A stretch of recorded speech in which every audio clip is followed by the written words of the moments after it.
Herkese merhabalar. Elif'in mutfağına hoş geldiniz.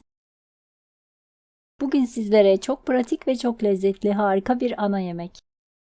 Tavuklu saksı kebabı tarifimi paylaşmak istiyorum. Kanalıma abone değilseniz yeni tariflerimden haberdar olabilmek için abone olup zil tuşuna basarak bildirimleri açmayı unutmayınız. Ben tarifimiz için 4 adet kalın patlıcan kullandım. Baş kısımlarını keselim ve videoda gördüğünüz gibi öncesinde yıkayalım patlıcanlarımızı ve alacalı şekilde soyalım. Yaklaşık 1,5 parmak kalınlığında halka halka olacak şekilde keselim.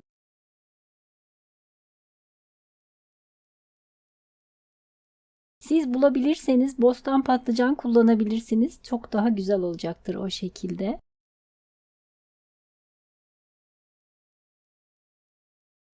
Tüm patlıcanlarımızı dilimleyip bir tabağın içerisine alalım. Üzerine bir tatlı kaşığı kadar tuz ve üzerini geçecek kadar su ekleyip üzerine bir tabak kapatarak 15 dakika kadar acı suyunu salması için bekletelim. Daha sonra süzgecin içerisine aldığımız patlıcanları yağlı kağıt serilmiş tepsinin üzerine yerleştirelim. 2-3 yemek kaşığı kadar sıvı yağını bir kasenin içerisine alalım. Patlıcanların üzerine fırça yardımıyla yağlayıp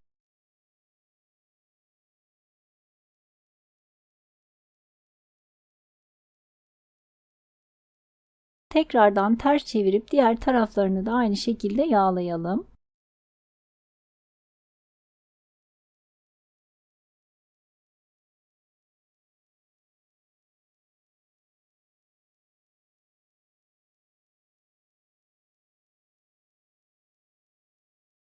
Daha sonra 200 derecelik ısınmış fırında üzeri kızarana dek pişirelim.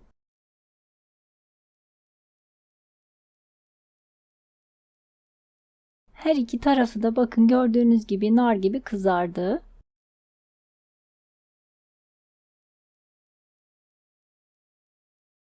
İç harcımız için bir tavanın içerisine çeyrek çay bardağı sıvı yağ alalım. Üzerine ben yaklaşık 650 gram piliç ızgara tava kullandım. Küçük kuşbaşı şeklinde doğranmış. Siz isterseniz tavuk bonfile de kullanabilirsiniz.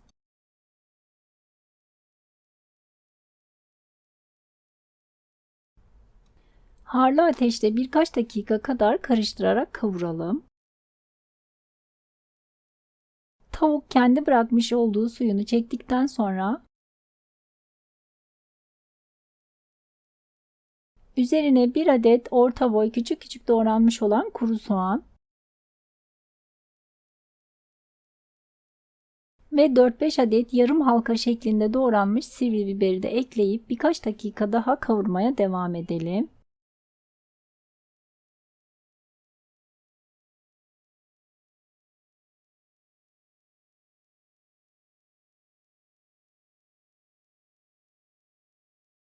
Daha sonra 2-3 diş doğranmış sarımsak, 3 adet orta boy kabukları soyulup küp küp doğranmış domates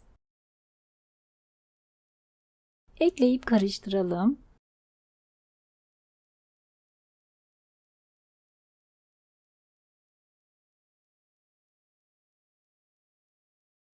Bir tatlı kaşığı kadar tuz, birer çay kaşığı kadar karabiber ve pul biber ekleyelim.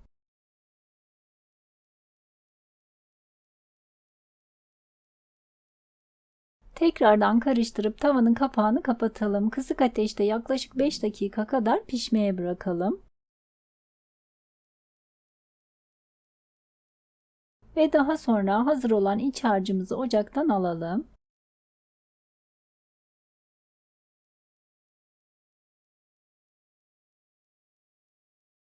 Kızarmış olan patlıcan dilimlerini ben dikdörtgen büyük borcama yerleştirdim.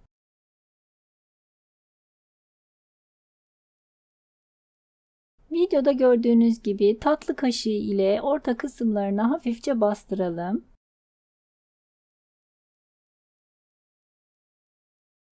Daha sonra iç harcından bolca üzerlerine yerleştirelim. Daha önce de dediğim gibi tombul bostan patlıcanla yaparsanız görsel olarak çok daha güzel olacaktır.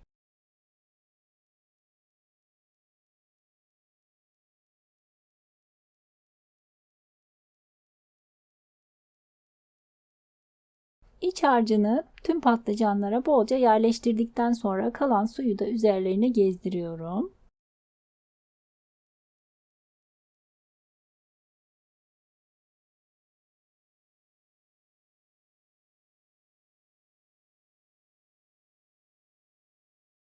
Daha sonra üzerinin sosu için ayrı bir tabağın içerisine 1 yemek kaşığı domates salçası ekleyelim ve üzerine 1 su bardağı su ekleyip güzelce karıştıralım.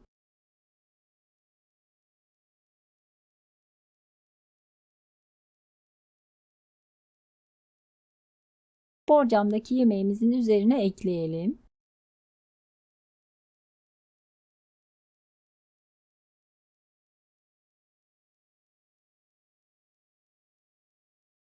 ...200 derecelik ısınmış fırında üzerine yağlı kağıt örterek yaklaşık yarım saat kadar pişirelim. Ve yarım saatin sonunda lokum gibi pişmiş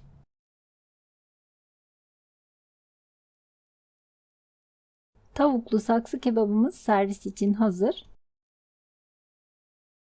Sıcak sıcak pirinç pilavıyla birlikte servis edebileceğiniz harika bir ana yemek oldu.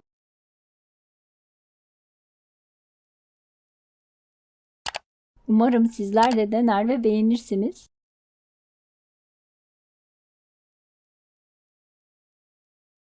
Kanalıma abone değilseniz yeni tariflerimden haberdar olabilmek için abone olup zil tuşuna basarak bildirimleri açmayı unutmayınız. Beğeni ve yorumlarınızı bekliyorum. Videomu izlediğiniz için teşekkürler.